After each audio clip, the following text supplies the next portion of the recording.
Hey, welcome back guys. So today on this video, we are talking about your Wistia account, and more specifically, I'm going to quickly answer a question I keep getting a lot on my other video, and that is, how do you collect emails using your Wistia video? So let's go ahead and talk about this. First off guys, real quick video, not too many steps involved, so be sure to stick around to the end of the video. But why would you want to collect emails using Wistia videos anyways? Well, that's pretty easy. If you're running an online business, you know that building your email list is important, and with Wistia, you can require that the viewer enters their email address before they can view your video. Whatever the case is, it's a pretty easy process. It's handled here in your Wistia dashboard. Check my video description. I'll try to leave the written instructions there as well. But I've already logged into my Wistia account, and this is the home screen. Now here on the home screen, if you want to go ahead and require emails in order to view one of your Wistia videos, here on the left side, you're going to click on Content Library. Once you do that, you're going to see these four options at the top, and you want to click on Media. Once you click on Media, you're going to see all of the videos that you have in Wistia. So just scroll through until you see the video you want to require an email address before viewing. So for example, this one. Okay, once you do that, you're going to see these four options at the top, and you want to click on Customize. Okay, once you click on Customize, you're going to see this menu here to the left. And to require a viewer enter their email address before they can view your video, you're going to click here on Turnstile. Okay, once you click there, first what you're going to do is go ahead and turn this feature on by clicking on that button. And as you can see right here, this is what it looks like. So in order for the viewer to view this video, they're going to need to enter in their first name, last name, and email address.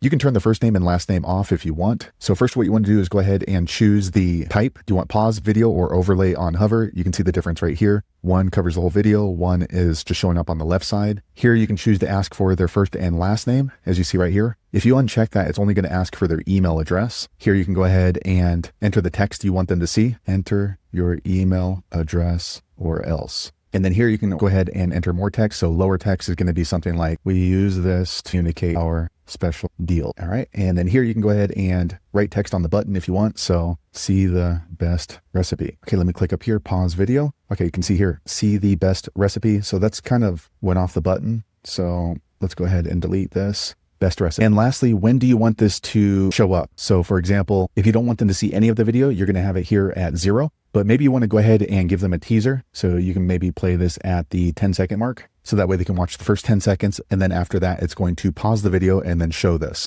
Once you have that completed the way that you like it, go ahead and click on this blue save button here at the top. And you're going to see this pop up, customization saved. So there you have it, guys. If you're wondering how to collect emails using your Wistia video, that's the easiest way I know how to do it. If you know an easier way, be sure to leave a comment below. Let the rest of us know how you did it. Hopefully you found that video useful. If so, click thumbs up or maybe consider subscribing to my channel, and I hope to see you on the next video. Thanks again for watching.